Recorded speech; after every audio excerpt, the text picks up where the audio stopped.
చెమట వాసన వస్తుంది. సబ్బుతో స్నానం చేయలేదా? చేసిన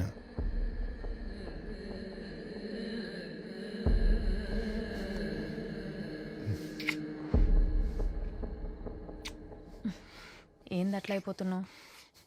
ఊర్లో ఆడోళ్ళంతా నీ గురించి అనుకునేది నిజమైతే కాదు కదా. ఏమనుకుంటుండ్రు? ఆడోళ్ళందరినీ అక్కా చెల్లెల లెక్క చూస్తాడు. నిన్నైనా పెళ్ళాం లెక్క చూస్తాడో లేదో చూసుకో అన్నారు. అట్లేం లేదు.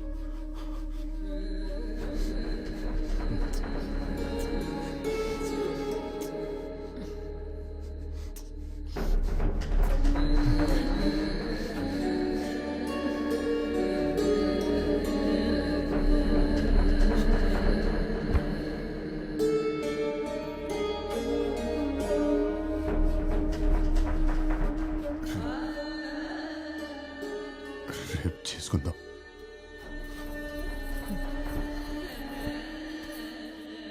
ఆ రాత్రే కాదు, ప్రతి రాత్రి 10 సంవత్సరాలుగా అదే అవమానం నాకు. నీ దగ్గర ఎలా తయారవుతాడు ఎవడైనా?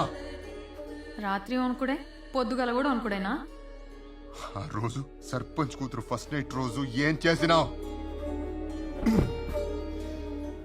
మనకి ఇటువంటి బెడ్ ఉంటే ఎరగొట్టేసేవాడిని. బెడ్ ఇరగొట్టడం అంటే దుమ్కి రొగ్గొట్టడం కాదు, దుమ్ము లేపి రొగ్గొట్టడం. అక్కడ కూడా వాళ్ళ బెడ్రూమ్ లో కూడా నన్ను అవమానించినావు. నాతోనైతే పండాడు, నా దగ్గర పంటడంతే. అట్లా అవమానిస్తే ఏం మగాడైనా ఏమవుతాడో ఇట్లానే తయారవుతాడు. ఆ రేపు ఎల్లుండయింది, ఎల్లుండి అవతల